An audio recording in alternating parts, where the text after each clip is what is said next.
Samantala, naarestuhan ng mga otoridad ang mga individual na pinaniniwalaang sangkot sa human trafficking. Ito'y matapos salakayin ng isang gusali sa Parañaque City.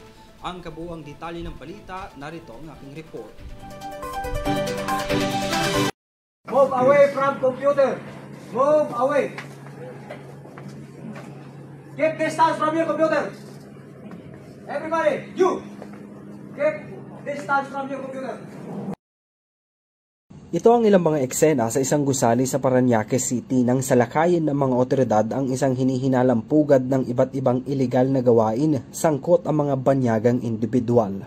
Base sa pinagsanib na operasyon ng Philippine Amusement and Gaming Corporation o PAGCOR, Presidential Anti-Organized Crime Commission o PAOC, District Mobile Force Battalion ng Southern Police District at Parañaque Police, na aresto ang dalawang individual na kinilalang sina Hun at Sun.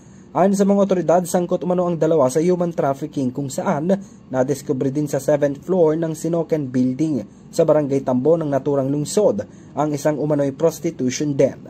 16 ang nasagip ng mga otoridad na panininiwala ang biktima ng human trafficking.